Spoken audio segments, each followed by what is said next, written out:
اس پہ پوری قوم کو ہم ان 2 بچوں کے ساتھ کھڑے ہیں، پوری قوم کھڑی ہے جی، ان 2 بچوں کے ساتھ کھڑی ہے، جائیں ان کی شفاف انکوائری ہو جائے، کیونکہ پولیس نے، سندھ کی پولیس نے جو شروع کا بیان دیا اس میں یہی ہے کہ لڑکیاں اپنی مرضی سے گئی ہیں، ان کی اپنی تحقیقات بھی ہیں کہ لڑکیوں کو کوئی نہ تو جبری اغوا کیا گیا ہے، نہ ان کو کہیں بغایا گیا، نہ کوئی مولوی اس میں ملوث ہے، نہ کوئی مدرسہ اس میں ملوث ہے، اپنی مرضی سے گئی ہے، انہوں نے مرضی سے شادی کی ہے، ان کو تحفظ دیا جانا چاہیے۔ اور ساتھ میں اس طرح کے واقعات پہ دیکھو مجھے خطرہ یہ لگ رہا ہے کہ یہ موقع ہے استعمال کرے گا بلاول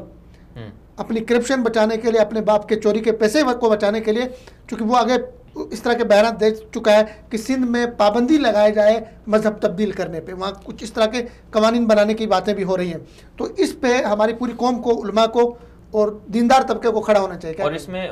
مدیر صاحب ایک بات اور بھی ہے کہ ہمارے میڈیا پر بیٹھے ہوئے وہ سیکولر لوگ جن کو اسلام سے چڑ ہے، جو پاکستان کی شناخت کو، پاکستان کے نظریہ اسلام یا بنیادوں میں کلمہ طیبہ کو مٹانے کے درپے ہیں، ان کو بھی شرم آنی چاہیے کہ بھائی آپ اس طرح کی باتیں کر کے آپ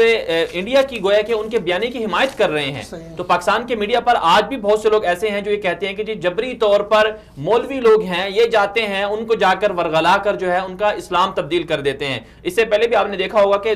آج سے 4-5 سال پہلے بھی ایک اس طرح کا واقعہ ہوا تھا، پورا سپریم کورٹ میں کیس لگا تھا وہ اس پر کہ ان کو جان بوجھ کر کہا کہ تم جو ہے نا جان بوجھ ان کو واپس ہندو مذہب واپس جانے پر مجبور کیا گیا۔ تو اس میں جہاں پر اچھا ایک بات اور بھی ہے، اب آپ دیکھیں کہ جس طرح سے یہ واقعہ ہوا انڈیا کے اندر، جس پر ہم نے بات بھی کیا ہریانہ کے اندر کہ وہاں پر گھروں میں ظلم ہوا، تو اس پر وزیر اعظم عمران خان صاحب نے یا باقی دنیا نے کتنے ٹویٹ کیے، باقی حکمرانوں نے کتنے ٹویٹ کیے ہیں۔ تو آپ انڈیا کے بیانیے کو مضبوط کر رہے ہیں۔ بھائی آپ پاکستانی ہیں، ہم اقلیتوں کا تحفظ کرتے ہیں، ہمارے ہاں تمام اقلیتوں کو پورے حقوق دیے جاتے ہیں، کرتارپور اس کی سب سے بڑی مثال ہے۔ تو اس لیے حکمرانوں کو، جو پاکستان کے ذمہ دار لوگ ہیں، ان کو چاہیے کہ ذرا وہ شرم و حیا سے کام لیں اور کوشش کریں کہ جو پاکستان کا بیانیہ ہے اس کو مضبوط کریں، بجائے اس کے کہ ہندوستان کی بیانیے کو مضبوط کریں۔